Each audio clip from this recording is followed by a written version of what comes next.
special guest today. Rae Radick is here. We're going to talk about a show at the Williamson County Performing Arts Center. How's it going on this Friday? A sunny Friday at that, right? Oh my goodness, the weather is beautiful here in Nashville. Sunny skies, beautiful weather. You can't ask for a better start to the weekend, right?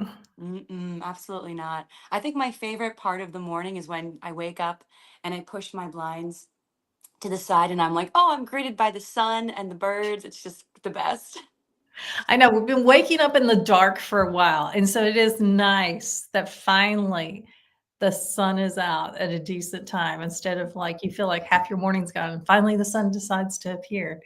Absolutely. Let's talk about you live in Nashville now, but you've been doing music for a while. Tell us about your journey to Nashville. Oh my goodness. It's been a winding road. So I've been performing since I was 3. So I've always been attracted to music. I always say music chose me. So I've been singing and dancing since I was 3. And then when I decided to go to college, I got a musical theater scholarship in Pennsylvania, and that's where I grew up. So I figured I could stay home closer to my parents, refine my craft. And then after college, if you're an actress, a singer, and a dancer, which I am, they're like, okay, well, you've got 2 options, New York or LA. And I was like, well, LA is a little too far from Pennsylvania, so let me choose New York. So I went to New York for a couple years, and I did the whole thing. I was a bartender, I was a waitress, I auditioned for commercials and Broadway, and I did wedding bands and singer-songwriter stuff. And so I luckily, after a couple years, I was able to make it to the top of my game and my career in Broadway on New York. And then COVID hit and the Oh, world shut down, and oh, it caused some introspection of, am I really happy here in New York? And I was a full-time performer and I was doing what I love. I love performing, but New York wasn't really my calling, going to sleep with a bunch of noise and the air conditioner always on and there's always sirens and you're always running around. And so I remember I've always wanted to live in Nashville, and I was always too scared. I didn't think I was good enough. It's Music City, mm, you have to be an incredible songwriter, an incredible vocalist, and I didn't have the confidence. And then when COVID hit, I was able to kind of revisit that place in my heart, and I was like, you know what? I actually do feel confident in it, that I could make it in Nashville. Because if I could make it in New York City, you can make it anywhere. that's what we hear. Yep. So that's when I decided to save up my money and move to Nashville and give it a shot. Nice. Well, we're glad that you're here. We want to talk about your show coming up next weekend. It's on Sunday, March 9th. It's called Iconic Women of Music. And since you do music and you kind of already hinted that you do a little bit of everything, singer, songwriter, and dancer, this show is going to be pretty incredible because there are quite a few artists featured. Dolly, Cher, Tina Turner. Tell us about that. Oh, I love it. This show is so much fun. I wanted to do something that I could lend myself to the community and of course what I do. And I didn't realize this until I moved here in Nashville, was that a lot of people can't do a bunch of different genres. They're not dancers, or they're just one. They're dancers who can kind of sing, or they're really great singers and they can kind of move. And so I realized, oh wow, I can do all of these people in one show and hopefully pull it off. So I'm so excited because I feel like right now there's such a women's movement anyway. Women are Yes. coming together, women are celebrating each other. Gone are the days where women are in competition and they're threatened by one another.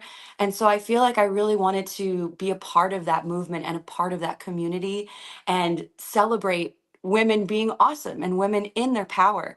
And I thought, what better way to do that than performing and representing the women who helped pave that way? So when I'm on stage, I'm channeling Dolly, I'm channeling Madonna and Cher and Tina and Selena. And I want it to be very inclusive as well. So we've got a bunch of different genres, a bunch of different artists, a bunch of different decades, and lots of costume changes. Oh, wow. Okay, that has to be one of your favorite parts, the costume changes, Oh, they're because so fun. each one of these women have such a unique styling of their own. I mean, tell us, do you have a favorite? I'm sure it's hard to pick. Oh, that's a very good question. Favorite artist or favorite costume? Well, favorite costumes, I mean, it's Mm. probably gonna go along with the artist as well, I would think, but maybe not. I would say my favorite costume is actually Selena. Oh, I love it because there's flowers everywhere and it's colorful and it's bright and it's happy. But I would say my favorite artist to do is probably Tina Turner or Shania Twain. really? Tina Turner, she's very high energy, like, so much energy. That's why I like her though, because if you watch her, you can tell she is a dancer who is just singing from her heart. And I feel like that's something that I resonate with because I was a dancer first. I've been dancing for 20, 25 years, and I only got into singing in my teens. So I'm like, I feel like dancing is a little bit more in my bones. So I feel like she's the one that I resonate the most with. And also, too, with this show, yes, it's a variety show, but I want it to be a fun escape. So it's not just like you sit there and you watch me sing a bunch of ballads. You know, like we're all dancing, we're all singing along. I want you to get up in your seats and move along. So it's a fun time for everyone. Yeah, tell me about, because 'cause you're the only performer in the show, correct? Yes, I have a live band behind me. But how do you transition from each artist? Because 'Cause they're like, you've got Tina Turner, we just talked about how big she is and how, what a personality she is, and then you go from Shania Twain, who's also a big personality, but it's different. So how do you make that mental shift? I'm gonna credit my acting teachers. And that's the thing too, is I always try and tell people, I'm not an impersonator. I'm honestly not trying to imitate these women. Instead, I'm trying to channel them through me, most kind of like an actor. So I just try and cherry pick what they really do represent. Like, so for example, if we take Tina Turner versus Shania Twain, Tina Turner is vulnerable, she's raw, she is a firecracker, and you can tell that she performs in such a passionate, um what's the word, like it's such a from her gut. Mm, She's performing from her gut. She's always sweating, her hair's all over the place. And so I kind of take those qualities and I try and incorporate that in an organic way through myself. Then you take someone like Shania Twain, who's a little bit more sophisticated. Yes, she's high energy, but like she's not doing crazy dance moves like Tina Turner. She's a little bit more reserved, yet she's magnetic. She's mm. almost very come hither, like all Shania Twain has to do is give you a little smirk and you're smitten, you know? So she's a little bit more of like, dare I say, a tease Uh, almost. So she's very mm. magnetic in that way. So again, it's more or less, I had to channel my acting experience of cherry picking each individual artist and what made them unique and kind of using that in my body. Wow. Well, it sounds like an incredible show because you've picked there are some amazing, we've already talked about women.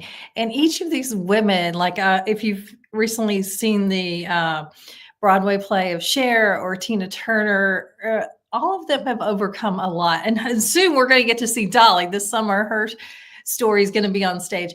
But all of these women have really amazing stories as well. So it's interesting to hear their music. I feel like as I've seen these plays, and their stories, you really feel more for their music. Is that the way you feel when you do perform? Absolutely. And it's something that's very personal to me. Like all of most of them literally came from nothing and they had to fight and claw and find their inner strength, to make it to the top. And so, not that I came from nothing, but what I mean is that this is a hard business. It's a very hard business. It's tough, especially because it's still run by men.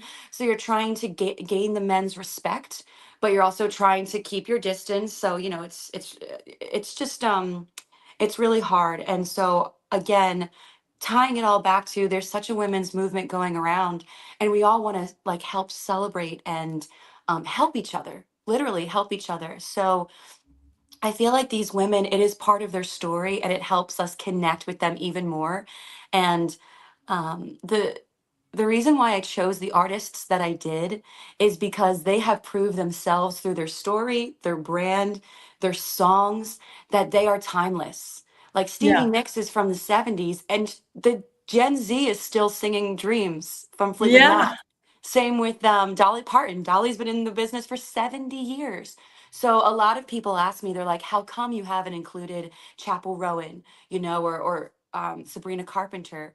And I say to them, they're too new. We don't know if they're going to stand the test of time. This is about the icons whose names will live on forever versus a quick, a quick popular 5 years.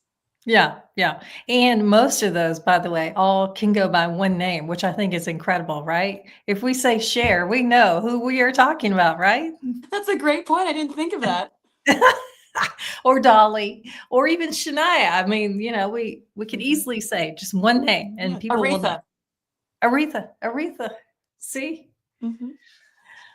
Hey, it's been great to catch up with you. Sunday, March 9th at the Williamson County Performing Arts Center. The show is still on sale. You can get tickets. We'll put a link in here to the tickets and you guys go see it because just talking about it makes me want to go see it now, but I got to wait a whole week. It's a fun show. I cannot wait for everyone to see it. It's definitely something that we love to do, and watching everybody else enjoy it with us is just the best feeling. All right, we'll see you soon. Thanks, everybody.